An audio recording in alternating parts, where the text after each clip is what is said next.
Class 10 chapter number second polynomials के concept and all फार्मूले को अब हम अंडरस्टैंड करने वाले हैं। तो सबसे फर्स्ट पॉइंट जो है वेरिएबल्स। तो वेरिएबल्स का मीन होता है English letters are called variables. तो इंग्लिश के जो लेटर्स होते हैं उनको वेरिएबल्स कहते हैं, जैसे ए टू लेकर जेड तक। सेकेंड वर्ड आ रहा है कांस्टेंट। कांस्टेंट का मतलब होता है रियल नंबर। मैथमेटिकल के जितने भी नंबर्स होते हैं उन सबको कांस्टेंट कहते हैं। इसके अंदर सभी नंबर्स आ जाते हैं, real, natural number, whole number, integers, rational, irrational numbers. All numbers are called real numbers. ठीक है ना। तो कांस्टेंट का मतलब नंबर्स होते हैं। इक्वेशन का मतलब क्या होता है? ए statement in the form of equal. कहने का मतलब जहाँ पर भी इक्वल का सिंबल आता है वहाँ पर उस लाइन को हम इक्वेशन कहते हैं।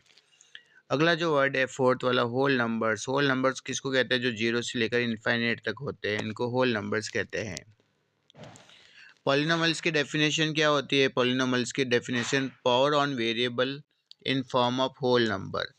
अगर किसी भी इक्वेशन में वेरिएबल के जो पावर होती है अगर होल नंबर में आ रही है तो उसको पॉलिनोमल्स कहते हैं। तो अब हम जो है बोर्ड एग्जाम में जो इम्पोर्टेंट एमसीक्यू के जो क्वेश्चंस बनते हैं उसके क्वेश्चन के बारे में हम डिस्कस करेंगे। तो सबसे पहले बात करते हैं यहाँ पर फर्स्ट पॉइंट में पॉलिनोमल। फिर डिग्री का मतलब हाईएस्ट पावर राइट करनी है पॉलिनोमल्स की। जीरोस कितने होते हैं, सॉल्यूशन जिसको कहते हैं, फिर उस पॉलिनोमल्स का नाम बताना है। समझ लो एक नंबर है 5। अगर आपसे बात करें कि 5 जो है क्या ये पॉलिनोमल्स के अंदर आता है क्या, तो बिल्कुल सही। 5 जो एक पॉलिनोमल्स होता है क्योंकि हम 5 को राइट कर सकते हैं 5x raise to the power 0। अब देखो यहाँ पर जो वेरिएबल आ गया है और इस वेरिएबल के ऊपर जो पावर है 0 है और ये 0 जो है होल नंबर के अंदर आ रहा है, इसका मतलब ये पॉलिनोमल्स की कैटेगरी में आता है। तो इसका मतलब 5 जो है ये पॉलिनोमल्स होता है इस, ठीक है ना। और इसकी डिग्री क्या होती है? इसकी डिग्री 0 होती है। अगर बात करें कि यहाँ पर x की वैल्यू कितनी बनेगी, जीरोज़, नंबर ऑफ़ ज़ीरोज़ कितने होंगे, तो 0 ही होंगे।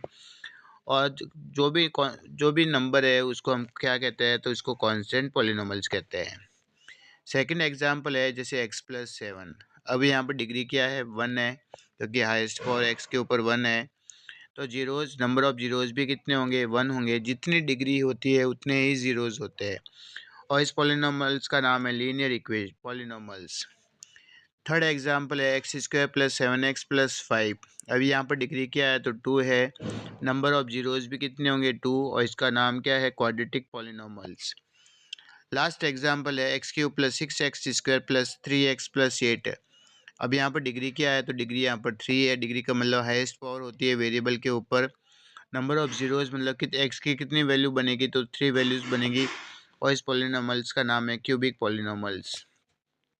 तो बोर्ड एग्जाम में इस टेबल्स के ऊपर एमसीक्यू से रिलेटेड क्वेश्चंस बिल्कुल 100% हर पर ईयर पूछा जाता है। जीरोज़ का मतलब क्या होगा? तो जीरोज़ का मतलब यहाँ पर होगा वैल्यू ऑफ x, यानी वैल्यू ऑफ वेरिएबल को ही जीरोज़ कहा जाता है। अभी हम बात कर रहे हैं अगली standard form of quadratic equation. यानी इस चैप्टर में जो सबसे ज़्यादा जो क्वेश्चंस बनने वाले हैं सारे क्वेश्चन क्वाड्रेटिक इक्वेशन के हैं। Standard form of quadratic equation क्या होती है? ax² + bx + c। इसको कहते हैं क्वाड्रेटिक इक्वेशन की स्टैंडर्ड फॉर्म। यहाँ पर x वेरिएबल है, a b c जो है रियल नंबर्स होते हैं। एक कोफिशिएंट ऑफ x² यानी x² का जो कोफिशिएंट होता है उसको a से डिनोट करते हैं। कोफिशिएंट ऑफ x b है और कांस्टेंट नंबर को c कहेंगे। इसका मतलब है कि x² जिससे भी मल्टीप्लाई होगा जिस नंबर से वो a होगा, फिर x जिस नंबर से मल्टीप्लाई होगा वो b होगा और जो ओनली फॉर नंबर होगा वो c होगा। एग्जाम्पल से देखते हैं जैसे 6x² माइनस का 4x प्लस का 8 है। अब यहाँ पर a की वैल्यू क्या है? 6 है। b क्या है? कोफिशिएंट ऑफ x जो -4 है। c क्या है? कांस्टेंट नंबर जो 8 है। क्लियर? तो जीरोज़ का मतलब अब समझते हैं। Zeros are number. जीरोज़ क्या होते हैं? नंबर्स होते हैं। When numbers are put in polynomials, जब इनको पॉलिनोमल्स के अंदर पुट करते हैं then value of polynomial always equals to 0 आती है। कहने का मतलब क्या है? जीरोज़ कहते हैं नंबर्स को।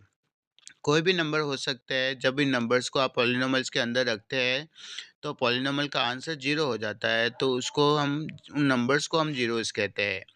जैसे क्वाड्रेटिक इक्वेशन में, ये क्वाड्रेटिक इक्वेशन है और यहाँ पर सॉल्यूशन कितने बनेंगे, 2 बनेंगे। इसका मतलब यहाँ पर 2 ज़ीरोज़ होंगे। फर्स्ट ज़ीरोज़ को अल्फ़ा कहते हैं, सेकंड ज़ीरोज़ को बीटा कहते हैं। Clear? Relationship between zeros and coefficient. तो यहाँ पर रिलेशनशिप हमें बताना है ज़ीरोज़ एंड कोएफ़िशिएंट के बीच में। तो आपको पता ना एक्स की जो 2 वैल्यू होगी उनको तो कहते हैं ज़ीरोज़, अल्फ़ा और बीटा से डिनोट करेंगे। और ये यहाँ पर ये जो एबीसी है इनको कहते हैं कोएफ़िशिएंट। अब इनके बीच में क्या रिलेशन होता है, कहने का मतलब एबीसी और अल्फ़ा बीटा में क्या रिलेशन होता है। क्वाड्रेटिक इक्वेशन की जो सबसे बड़ी पावर 2 होती है तो 2 रिलेशन बनेंगे, जितनी डिग्री होती है उतने रिलेशन बनते हैं। तो पहले रिलेशन का जो नाम है सम ऑफ ज़ीरोज़, तो क्या होता है, alpha plus beta equals to minus b upon a के इक्वल होता है। कहने का मतलब अल्फ़ा और बीटा का आप टोटल करो, मतलब एक्स की जो 2 वैल्यू आएगी उसका जो टोटल होगा, बी का साइन बदल के ए से डिवाइड करना है, उसके इक्वल आएगा। तो लेफ्ट हैंड साइड में ज़ीरोज़ है, राइट हैंड साइड में कोएफ़िशिएंट राइट किए हुए आप देख सकते हो। ये तो ज़ीरोज़ है और इधर साइड की कोएफ़िशिएंट है। अगर दोनों साइड का आंसर अगर सेम आ जाता है तो जो रिलेशन है वो वेरीफ़ाई हो जाता है।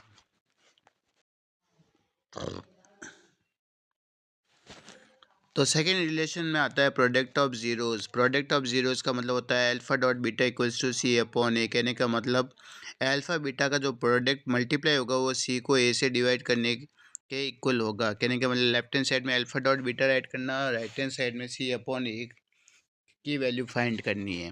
तो इस तरीके के 2 रिलेशंस होते हैं। पहले रिलेशन का नाम सम ऑफ ज़ीरोज़ होता है, दूसरे रिलेशन का नाम प्रोडक्ट ऑफ ज़ीरोज़ होता है।